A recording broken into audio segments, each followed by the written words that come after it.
So dito nga po mga kalingap mga ka-EDSI, Viancy may binitawang salita na tumatak sa isipan ng mga sponsor at ng mga viewers. So ano nga ba ito?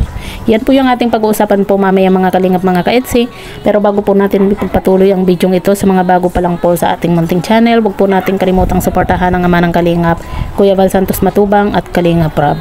At paunawa, panoorin po muna ang full video bago mag-comment para malaman ang nilalaman nito.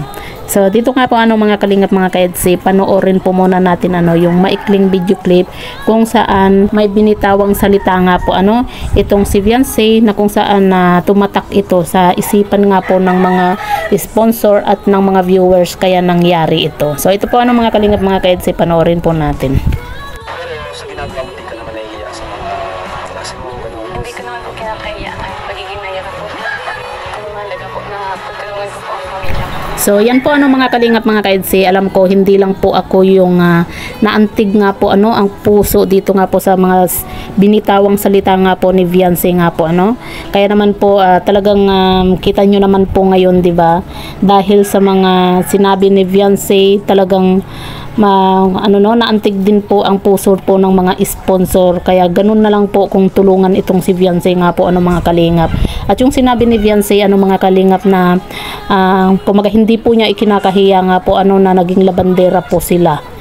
At ang mahalaga naman daw po doon ay yung matulungan po niya ang kanyang mga magulang. Tama naman po si Viancy mga kalingap. Hindi naman po nakakahiya ang trabaho po niya kung nakikipaglabandera lang po siya dati, di ba? At dahil po diyan mga kalingap, naantig po ang puso ng mga sponsor.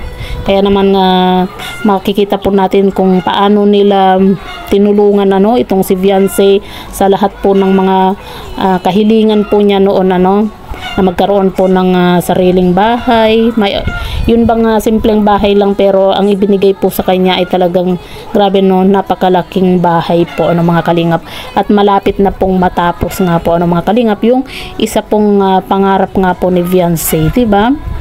Yung may sinabi nga po si Viancy mga kalingap na kumaga maiahon lang po niya sa kahirapan yung kanyang mga magulang.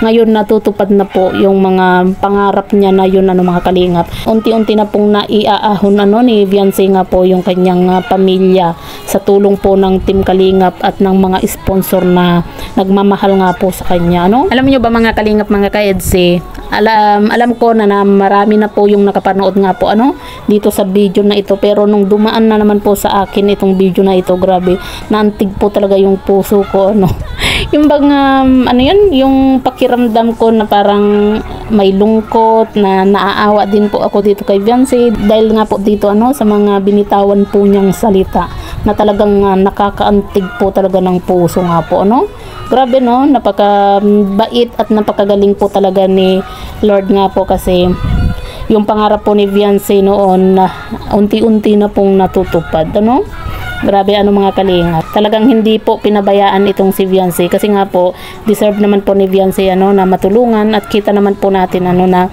yun nga, di ba, napakabait na bata, matulungin sa kanyang mga magulang, na hindi po niya ikinakahiya kung ano man po yung trabaho niya po dati. Kahit na sabihin po natin na syempre, di ba, yung mga ibang tao minamaliit po yung kanyang trabaho, di ba? Pero siya, ang mahalaga po sa kanya, natutulungan po niya yung kanyang mga magulang para kumita po ng pera, di ba? Kaysa naman din po sa mga ibang kabataan na walang ibang ginawa kundi tumambay, barkada, di ba? Gala dito, gala dyan, di ba? So yan po mga kalingap mga ka-EDSI, naantig din ba yung puso nga po ninyo dito sa bidyong ito? I-comment nyo lang po sa ibaba at babasahin po natin isa-isa.